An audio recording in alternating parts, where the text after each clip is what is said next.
Mrs. Richards. Yeah. Thank you so much, and good evening, everyone. Thank you for coming online to our parents, our educators. There may be students on board. I know there are Department of Education staff as well. We're showing up as approximately 472 participants, and that is so extremely encouraging. Since our community has had to deal with COVID-19 since 2020, parents and students and staff, you have had to make so many adjustments. You've had to make so many sacrifices as it relates to your child's education. And we thank you for supporting your children, for supporting schools over that period of time.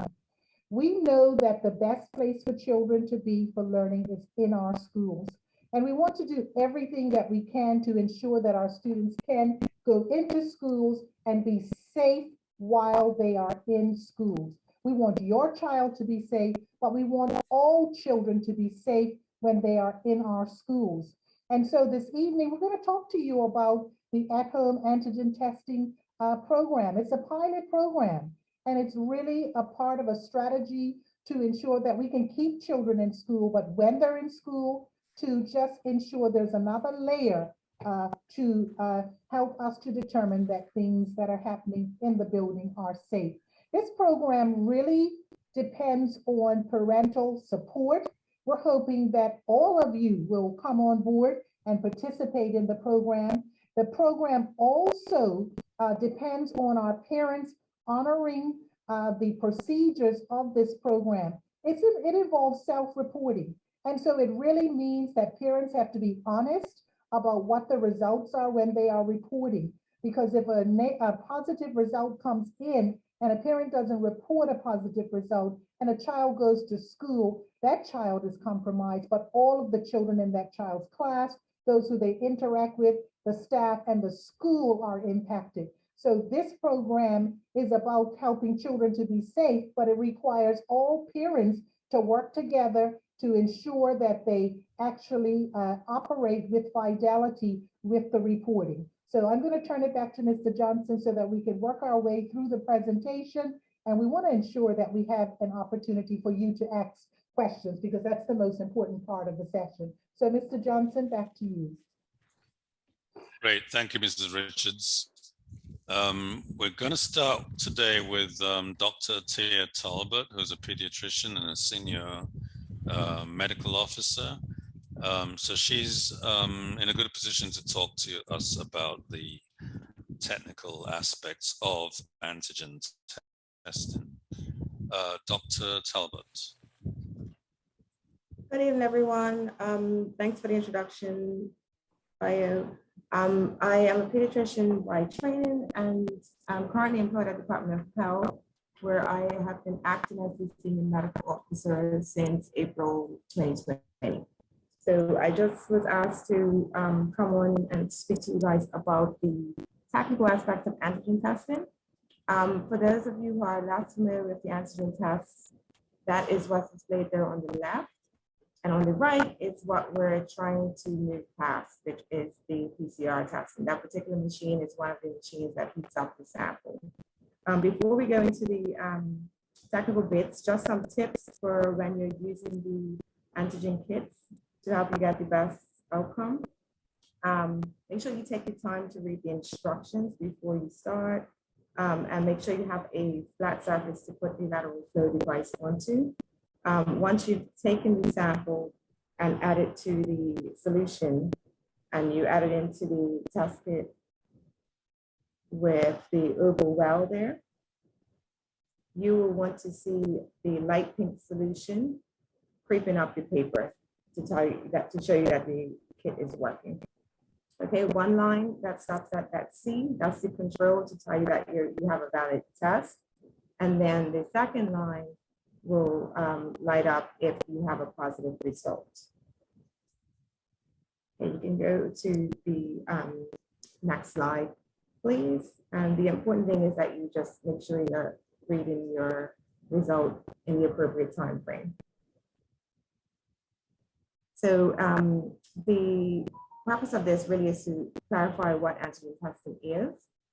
Antigens are molecules that cause the body to produce an immune response. So they trigger us to generate antibodies. There's a substance that's embedded on the test kit that searches for the antigen from COVID. Just like antibodies in your body, the ones that are present on the test strip will bind to any antigen in the sample. So if they bind to the coronavirus antigen, then a colored line will appear on the test strip, indicating a positive test and suggestive of the presence of SARS-CoV-2. So the reason why we're so interested in antigen testing is the importance of having rapid, accurate tests with the goal of trying to contain a highly contagious virus like COVID. They are accurate when we're using them consistently. You can go ahead to the next slide.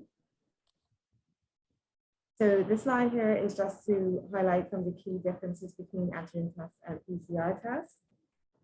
So as we have all painfully learned in the last several days since the school break, PCR test results take a lot of time.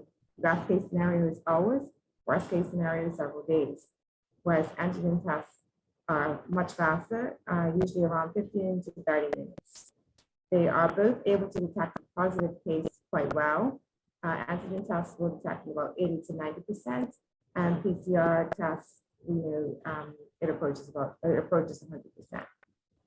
So the real benefit for us as end users, as parents and members of the community, is that the antigen tests are easy to use. They require no specialized training, and they're easy to interpret once you know what you're looking for.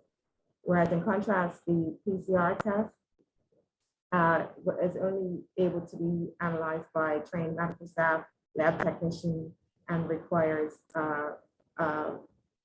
technical equipment in a lab. So with that, you can see why one is much more costly than the other. And the best thing for us right now is the convenience, which is certainly more advantageous with the antigen test in that you can do it at home, you can do it in your car, you can do it literally anywhere where you have a person and a flat surface and a test kit. Whereas in contrast, as we know, the PCR testing process requires a lot of resources and planning. And that goes right down from actually obtaining the sample from the person, adjusting your schedules around the appointment dates, queuing up, and that's just to get the sample. And then it has to be transported, processed, and then those results reported back. The key difference in terms of the science of the test is that the antigen test requires enough viral antigen to be present in the sample. So higher viral load, more infectious, a positive result. PCR tests amplify viral RNA, so little parts of genetic material from the sample, and it can detect even the tiniest traces of the virus, which sounds great, but also has its own challenges. Do I need to answer any questions yet, Aya? Or should I keep going?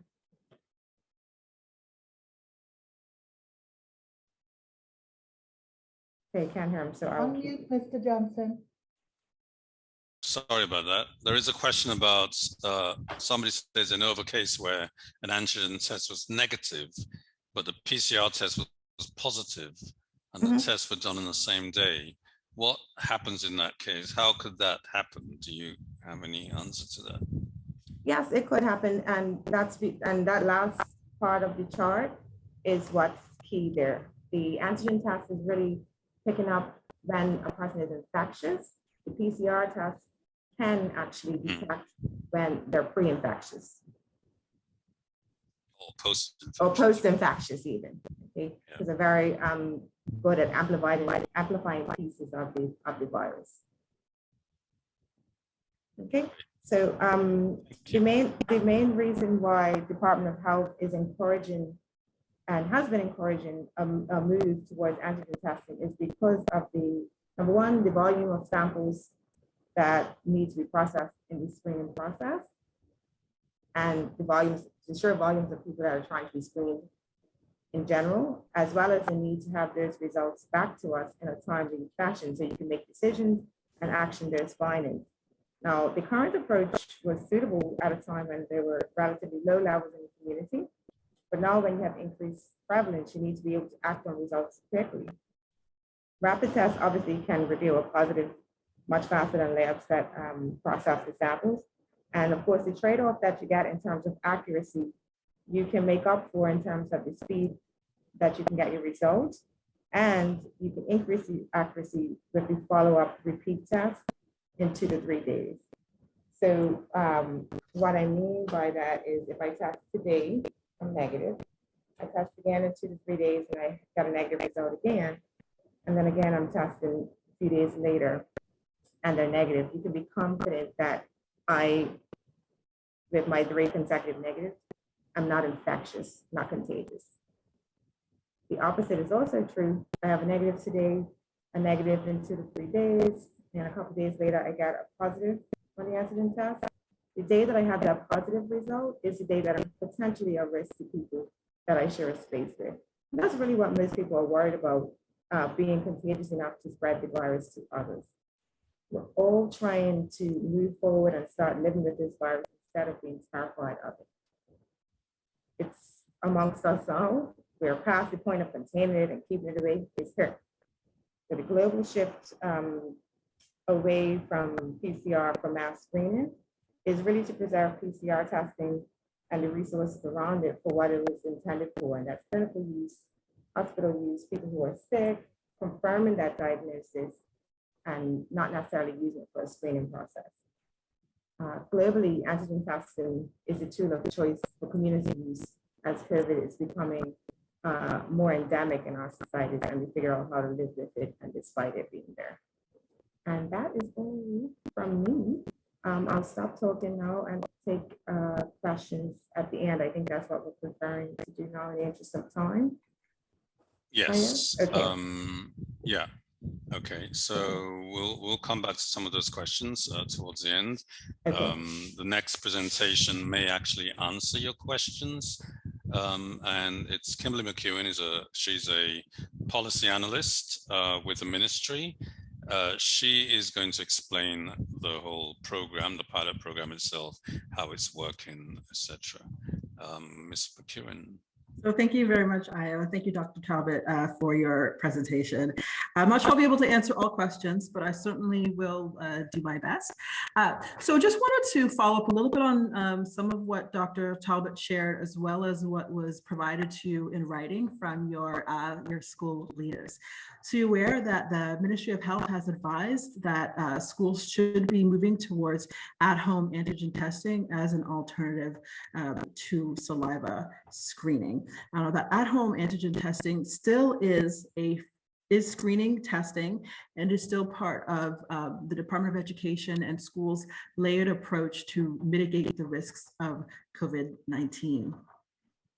In addition to some of the benefits to at-home antigen testing that Dr. Talbot provided, noting that she also talked about sort of the comparison between the two, one important, I guess, benefit to at-home antigen testing is that it is not disruptive to teaching and learning schedules. Currently, the in-school saliva screening program does require considerable human resources as well as staff and school leadership support in order to run, whereas at-home antigen testing, because it's being done, it's sort of in the convenience of your own home, it's something that parents are taking that responsibility on to ensure that your middle school and high school children are actually taking those tests.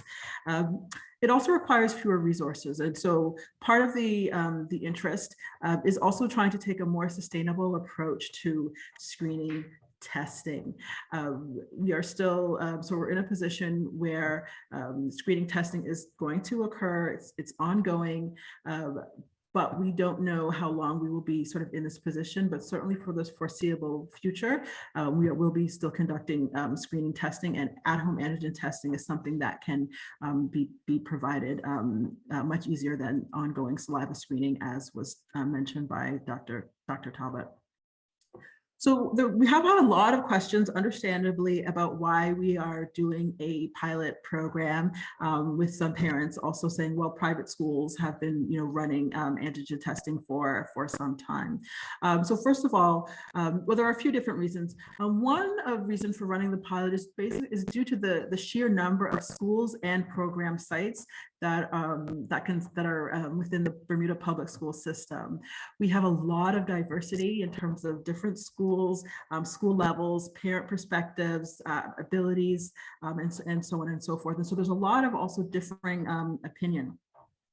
We have a lot of feedback from school leaders and from parents that indicates that there is support for antigen testing, but there still is a lot of preference for saliva screening. So that's the information that we have. So the part of the reason why for doing the pilot is the plan was to collect data such as participation rates and feedback. So for example, because obviously saliva screening is something that's done in school versus at-home testing, that there are a lot of differences between the saliva screening program at school versus at home. So what we wanted to do was to collect information, get feedback, to be able to tailor and make adjustments, as well as to develop and sort of create support for at-home antigen testing as we and to also transition to at-home antigen testing rather than sort of doing it all at one time for all schools.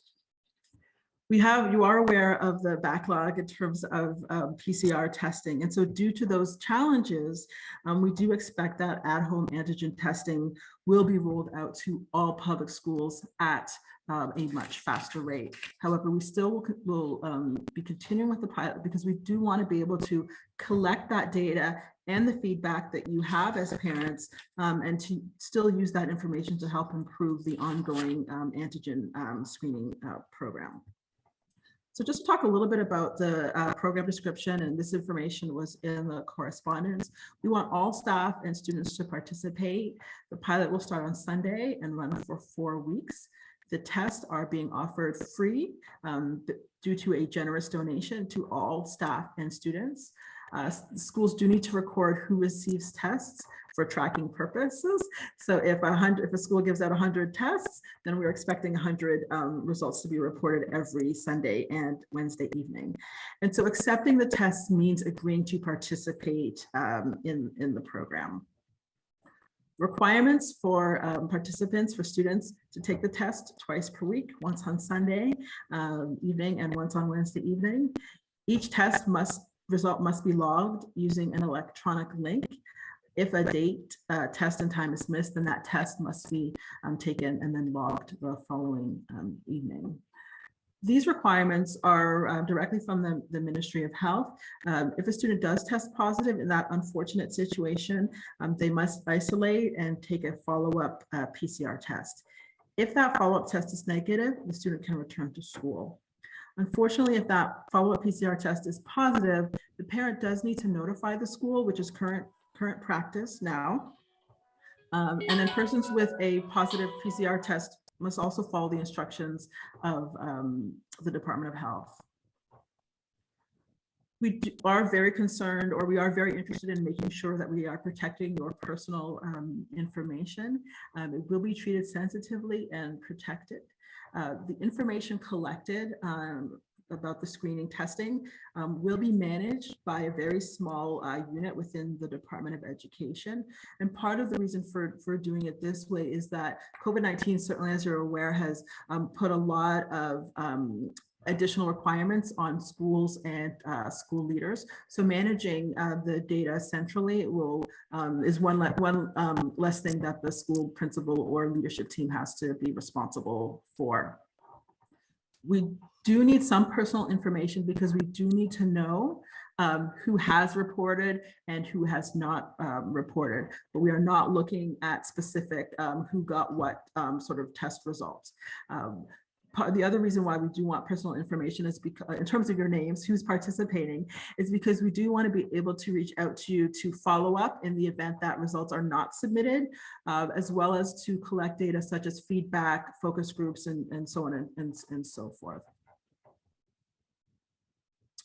Some of the examples of the data and information that will be collected in the pilot We want to know, for example, who is reporting and who is not reporting, so that we can do sort of some follow-up. Or if people are not reporting, we would like to know why, so that we can, for example, perhaps make some adjustments and again, do some follow-up. We would like to know the number and the percentage of persons who are reporting, and of course, the numbers of positive, negatives, and invalid results. We'll also be doing a survey midway through the pilot, as well as at the end of the pilot. And that data will be analyzed and reported to the pilot schools. Your school leaders will get data for their schools, excluding individual results. And we will also be checking in with your school leaders as well for ongoing feedback. Now, that data that I referred to, those are examples, and that data, as well as others, will be used to identify support for rolling out at-home antigen testing across the Bermuda public school system. As well, will help us to sort of make adjustments to the program, as needed. I did mention the introduction of a COVID-19 unit, and so this is the email address, COVID19unit@moed.bm. I will also post that in the chat, and then you will be getting some follow-up reminder information, and so we will put that information in that correspondence to you. So I'll turn it back to you, Ayo. Thank you very much, Kimberly. Next up is Emmanuel Ferrer. He is the coordinator of the COVID-19 unit that Mrs. McEwen has mentioned. And he's just going to go show us a video which sort of outlines how the tests and how it's used. Mr. Ferrer. Thank you. Welcome, everyone. Thanks for joining us tonight. We just put together a brief video. The beginning of the video, I'm just going to show the contents of what's in the testing kit, just so you can know what to expect to be in there. Second part of the video is just a simple step-by-step procedure of how the test should be administered. And at the end, you will see what a positive test looks like, what a negative test looks like. And then once you get your results, you will then log them into a link that we will give to you at the end of the video. But for now, let's just go ahead and we will just go through the video.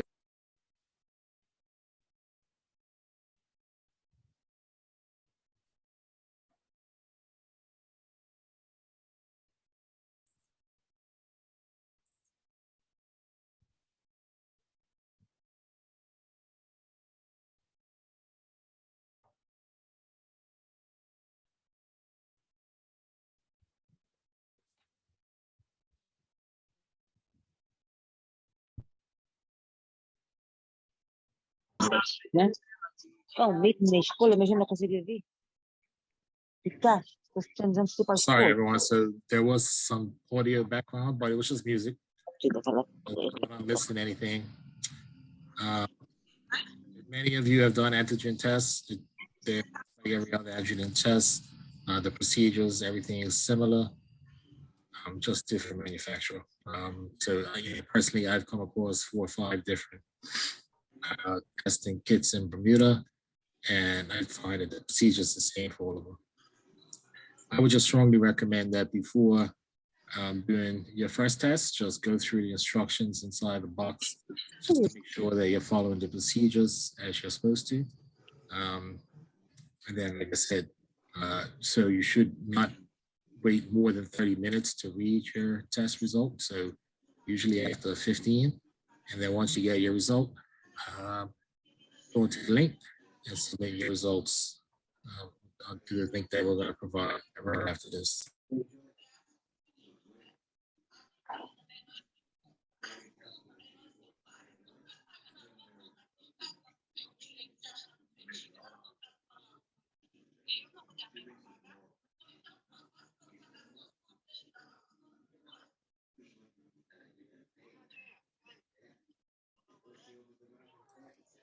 So Ruho needs to mute her theme.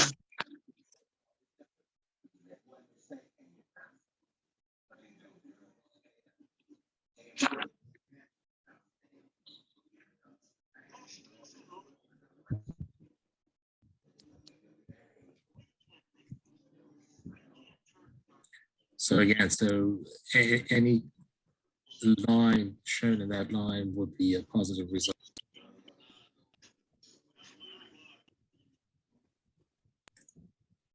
And again, obviously, please discard all the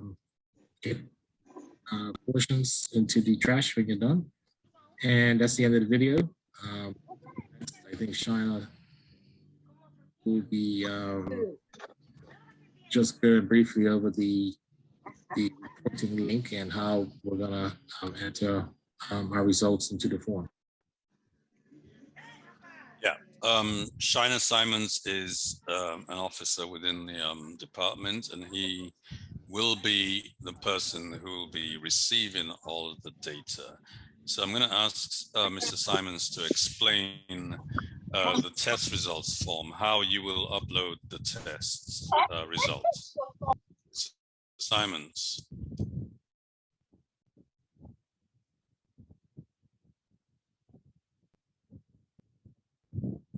Yeah, thank you, Mr. Johnson. Good evening, everyone. The uploading of the results is very straightforward. Is the links for the form will be placed on school web pages, on the parent portal. It'll be in emails from the schools, anywhere we could put the link to make it easy access for everyone. That's what we'll be doing. And once you upload the link, there are sometimes that persons, if they do it on the job or something, the firewall may block it. So we will also paste the direct form link as well. So you could copy and paste it into your web browser.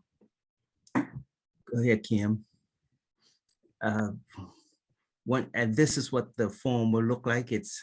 This is just a header for the form. The person's going and select the school. They select whether the staff or student. There, Kim. They put in their name, first name, last name, and the grade level that they're at. And if the staff, they have one for staff at the bottom. The test date and test results. Once you do that, at the bottom of the page, it just reinforces the fact that if you have a positive result, that you're not to show up to the school and to go ahead and arrange for your PCR testing. So then once you submit the form, it would allow you, for those that have multiple children, to go ahead and submit another form. And as Ms. McEwen stated earlier, once we process the results, get the numbers from the data submitted, then we turn around and delete the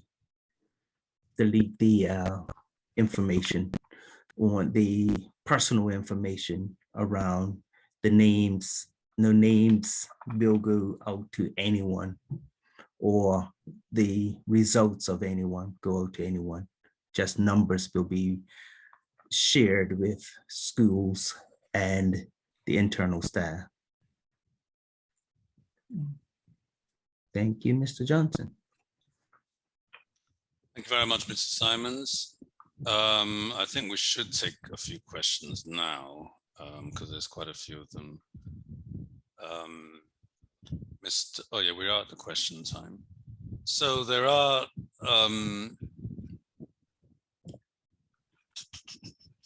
questions about accuracy of this testing kit, false positive rate. Dr. Talbot, do you have any comments about the accuracy of the tests? So I don't have the statistics on the specific test kit that you're using, but the accuracy is mitigated by having the follow-up test 2 to 3 days later. And it's also the false positive potential is why the PCR test is still recommended to follow up a potential positive on that antigen test. So you will never be instructed to quarantine, etc., based on a positive antigen test result at this time. Currently, the plan is to have a follow-up PCR result. I can accept the concern that you still have to wait a few days for that result. Hopefully, once the lab is caught up with the backlog, that will no longer be the issue. To my understanding, this pilot will go past pilot, and it's going to be the way forward. We will not be doing the saliva testing broadly. Great. Mrs. Richards, will there be online learning options for kids who have received a positive result?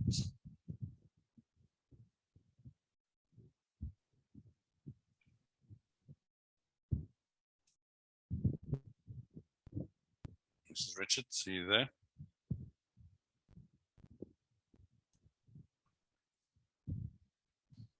I'm here, Mr. Johnson. My apologies. I had muted so that, I was practicing protocol and I had forgotten to unmute. I was indicating that at the senior level, there will be a procedure and protocol, and that will be communicated to parents. At the middle level, students who test positive and who have to quarantine would receive their assignments electronically. It's very, very challenging for teachers to manage both students in class and students online. The students who are entitled to online education are those who have been cleared by the Ministry of Health. So if a student tests positive, that student would be receiving tasks through Schoology, hopefully, or through, via email to complete those tasks. And at the senior level, I'll reiterate, the leaders at the school would communicate the protocol to parents. Great.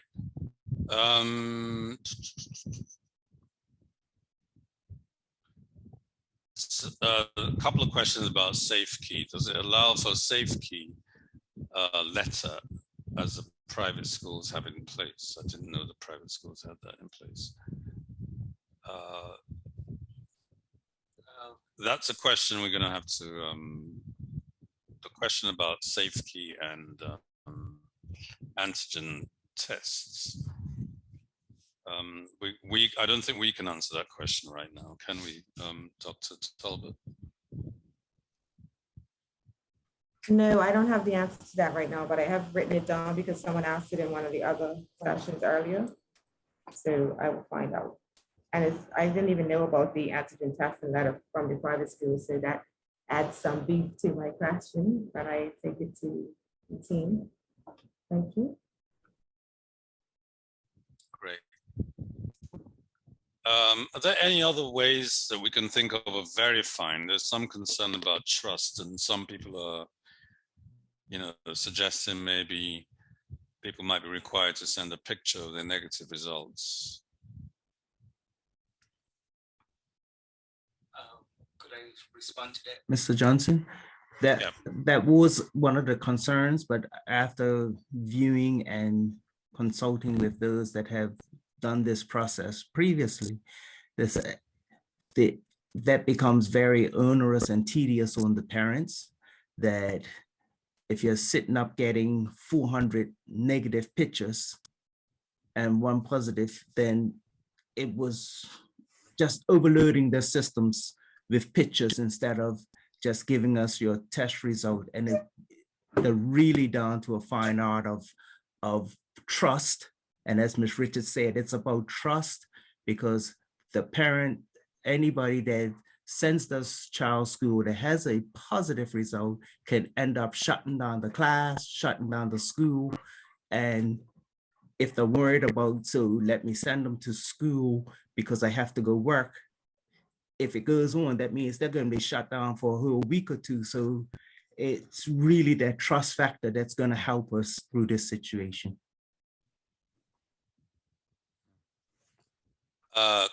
Future, after the pilots, will there be a cost for this program? We know there's no cost now, but will there be a cost after the pilot? So, Mr. Johnson, those are discussions that questions we've asked and discussions that are taking place. and we certainly will report back to our parents. Why are we changing the testing frequency from weekly to bi-weekly?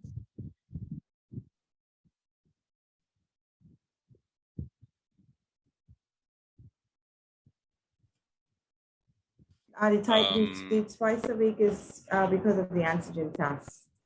You do need to have more frequent testing to be confident in your negative being a negative, basically.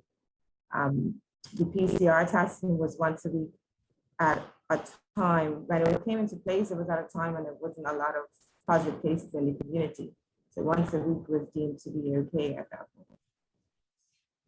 It's still not perfect, and I agree you're still asking to do something twice a week. And maybe one day we'll get to a place where we are not having to screen for COVID at all. I would love to see that. But this is currently the best option to keep all of these stakeholders happy in terms of feeling safe within the school setting. Good evening, Right. Mr. You did mention that. Yes, Ms. Douglas. Good evening, Mr. Johnson. And just for clarity, some parents are not aware that this saliva screening test is actually a PCR test. So it was once a week for students and staff because it was PCR. And it just speaks to what Dr. Tolbert suggests, that the antigen would be Sunday and Wednesday, just to ensure that your negative is a negative and that you don't turn positive within that week, to safeguard all persons in this school environment. Right, yeah, she did mention that multiple negatives taken in quick succession is definitely confirming negatives.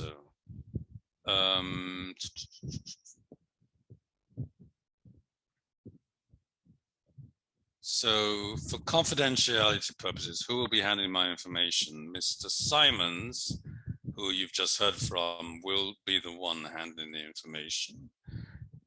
Do you want to talk a little bit about Mr. Simons, about how you're planning to manage that data that you collect in the form? In the form data, what we're collecting is for the numbers. It'll be the numbers, but the negative results. As I said, we're collecting numbers. It's about the numbers to report to a school that if you gave out 100 tests, we got X amount of numbers back. And out of those numbers, 100 tests, we had 98 negatives and 1 positive. That's the only information that they get from the system. As I said before, that no one will get a name or connect that positive to any individual.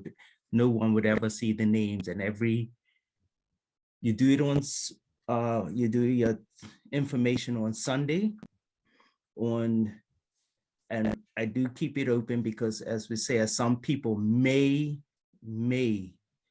miss the Sunday night deadline and they could upload it on Monday, and then I have to dump all the information out. Once I've got the numbers, dump all the information and have it open again, ready for the Wednesday uploads. And so it'll get dumped twice. All the information gets dumped twice a week.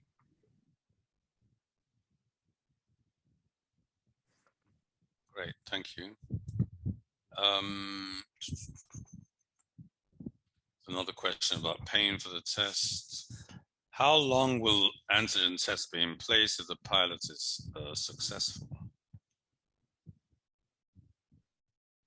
I don't know if you can answer that question right now. Yes, I was going to say, yeah, we're not in a position to answer that question. I think we know that the situation is sort of, currently changing. Our expectation is obviously pilot, and then we're certainly planning at least for to the Easter break and potentially for the remainder of the school year. There are regular, consistent weekly conversations with the Ministry of Health, and certainly that will be a question that that we can discuss with the Ministry of Health. Very good question here. What happens for persons who do not have internet access?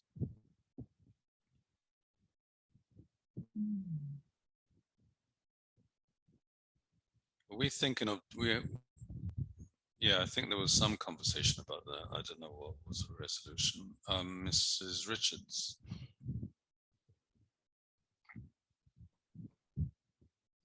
What happens if there are parents who do not have internet access at home? Yes, yeah. Then if they are going to participate, then they're going to definitely need a strategy, a place that they can go to on Sunday evenings and Wednesday evenings where they do have access and privacy, so that they can upload their results. Because right now this process requires electronic uploading of results.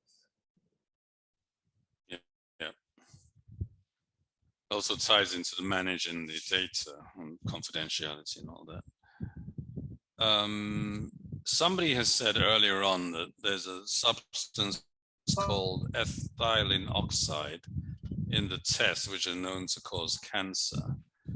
What are the effects of us subjecting our children to this repeatedly? They ask. That is a gas. That's a gas used in sterilizing a lot of medical equipment. It usually would not be present by the time it meets the person using it. And if it was by some way missing the checks and balances that are into place to prevent that being present, the amount that will be in it would be negligible. We're talking about like millions of a part. And you would need, I don't even know how many exposures to make a clinical impact. And again, this is not going into an area that is highly vascularized or anything like that. You're going into the front part of the nose. Great. Is there a percentage of students that must take part in the pilot?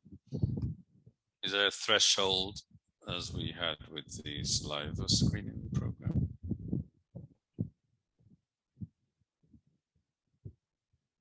Mr. Johnson, we are finalizing metrics. At this juncture, what we would like to do is to encourage as many parents/students, parents to have their children participate, and as many staff as possible to participate.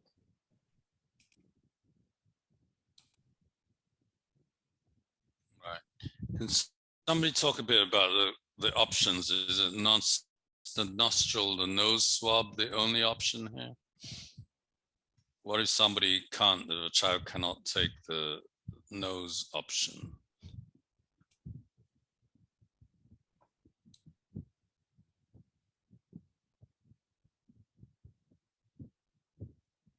Dr. Talbot?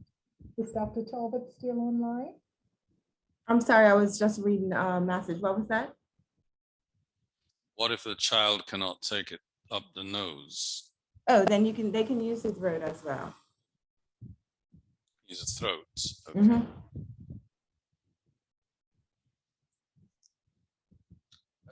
Somebody's questioning the process of recording the results and asks, why can't each school record their own results in a format similar to attendance? So I can take that. So we met with school leaders of the pilot schools, and there was a preference for the information to be provided centrally. I think in my presentation I may have mentioned that there are a lot of administrative and additional tasks that school leaders have to undertake due to COVID, and so then having to also manage these results was an additional additional responsibility. And so if it's something that's being done by the COVID-19 unit, then that's less work that has to be managed at the school level. And this question is calling for somebody to explain the future of the saliva screening.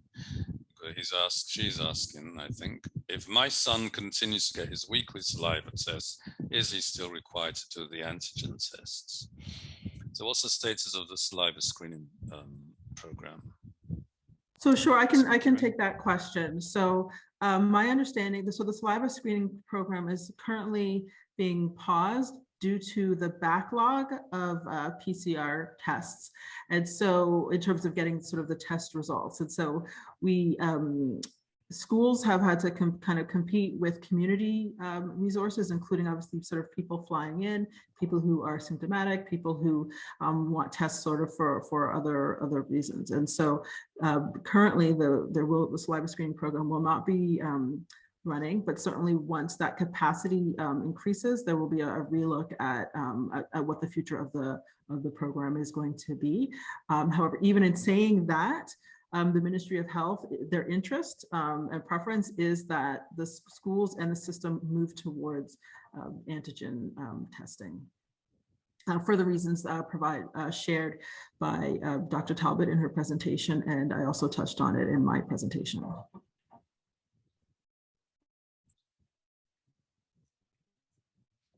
So what happens to people who refuse to test?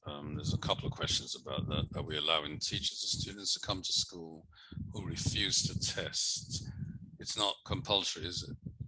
No, I can say that. So in terms of returning to school, people do have to, after breaks, such as the recent Christmas break, it is required. But in terms of the ongoing screening testing, it is not mandatory. So even today, or when for the schools that are open, it is not something. There may be some students and staff who are not testing. However, all schools are at 80%, and some are actually much higher than that. So we will be monitoring participation. We do have this expectation of high participation, and we are going to be working to encourage that. And certainly some of the feedback that we are hoping to receive from you as parents, especially for both for those who are participating and those who may have concerns about participating, is how can we, and also how can your school community encourage and increase participation? Right. I think I did want to just yeah. Sorry, I did want to add that I think we do know, probably both personally and professionally, that there are so many different opinions on COVID-19 and what should be done and what should not be done. And so even within parent body, we have a lot of parents who are very supportive of testing, and we have some who are not, who are not supportive. So we are really managing a lot of diversity of perspectives. So when the parents going to receive their tests? And do we have extra tests? I could speak for the Barkley Institute family. They received an email. Pickup is scheduled for Thursday and Friday. Tomorrow we will, between 10 and 2 p.m., we will have S1 and S2 students report for pickup. And on Friday, it would be S3 and S4. And parents that have students in multiple year levels only have to report once. So for example, if you have a student in S1 and S3 and you attend school tomorrow, you will get both sets of kits.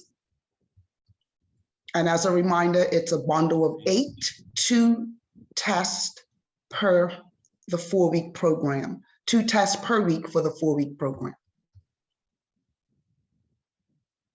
Good evening. I could speak for Secondary Middle School.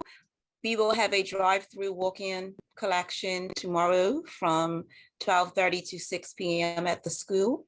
Students may collect their tests without a parent with them. And also parents may collect for multiple families. We'll make note of who they are collecting for. Once they enter the main gate, they will be directed as to where to go for collection.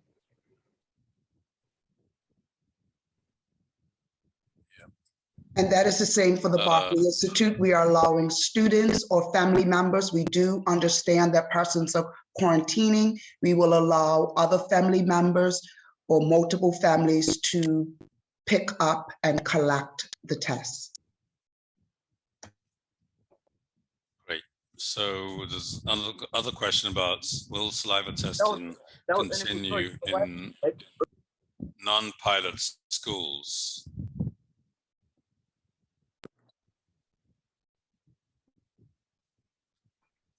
Mr. Richards? I'm sorry, what's the question, Io? I didn't write it, it wasn't clear.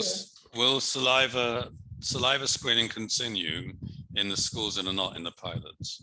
So currently the comment about the saliva screening being paused, that is for all schools in the Bermuda public school system. So it is paused for all schools. And part of, because of that, we are looking at speeding up the introduction of at-home antigen testing for other schools. And once the backlog in terms of PCR testing subsides, there will be sort of a relook at the saliva screening program. So no, there will not be saliva screening for the other public schools at this time.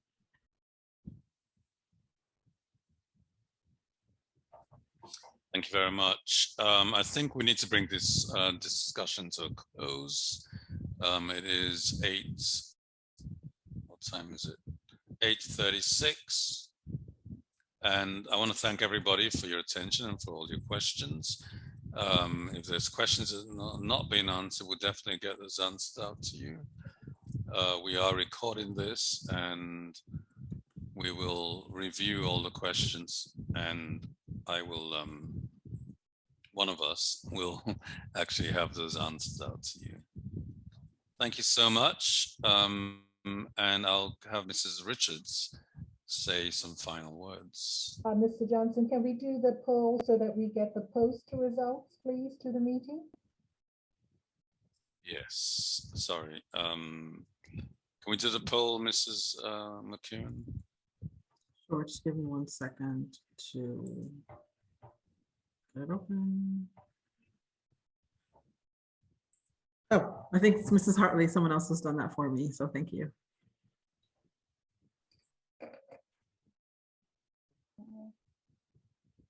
While she's doing that, for Whitney Middle School, when they, what is the protocol for pickup, please?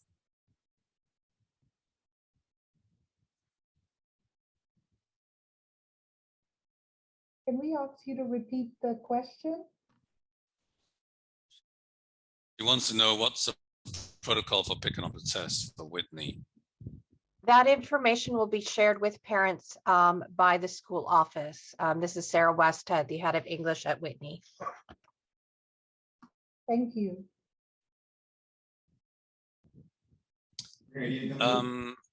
Please go ahead and answer the poll questions. In the meantime, I'm going to read out a question here. Can there be some clarification whether students or staff who do not agree to testing can report to school, especially if the school has not reopened since a break? That's a re-entry protocol.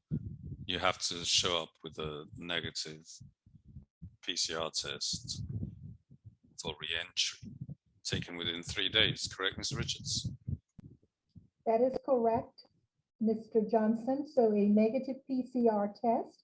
And I also wanted to make parents aware and staff and others who are online, for children who needed to retest, they have actually had the opportunity to have a certified antigen test, and they would present their negative, certified negative antigen test to the school for re-entry.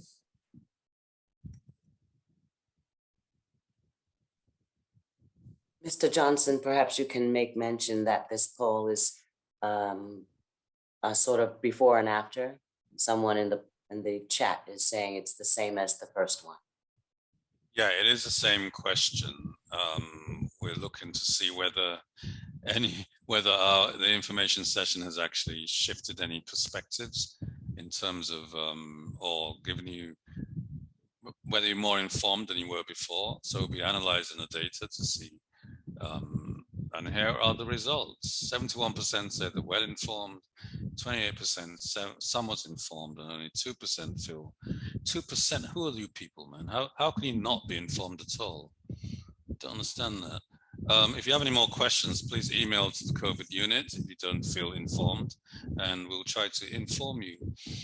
81% will be participating in the program. Not sure, 12%, and 6% will not be participating. 64% are somewhat confident on a program that depends on others self-reporting.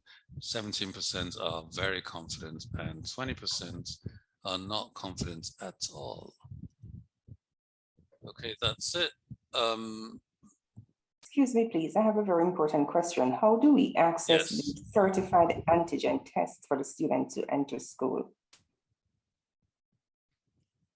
The certified antigen test, there was a schedule sent out for primary and preschool, the middle school and senior school. I do not believe the schedule is available yet. I stand to be corrected. Does anybody know that? So we're waiting to receive word about the schedule for the middle school students, but the certified antigen test involves students reporting. Just let me get the last little bit of that. Mr. Hill, can you turn your mic? Thank you. The certified antigen test, the process involves students reporting to a site that is determined by the Ministry of Health. The students take the antigen test under the supervision of a worker from the Department of Health, and then the Department of Health verifies the results and sends the results in the form of the document is very similar to the PCR form and sends that to the parent. So the process, the antigen test takes place under the supervision of a worker from the Department of Health, and Department of Health verifies the results of the antigen test and sends that to the parent, the results to the parent. Okay, so thank you so much for the information, but today is Wednesday, so when will we know this information so that the child can enter school on Monday? Do you know? I'm sorry, the question is not clear, not in turn, I know that you're saying something, but the audio is not clear. So I was just saying, thanks for the information, but I'm wondering when will we get the schedule so that we can have the child ready for school on Monday? Because currently my child is at home. We have submitted data for the middle levels, and we are waiting to receive information from the Ministry of Health. As soon as we know, we're going to let you know.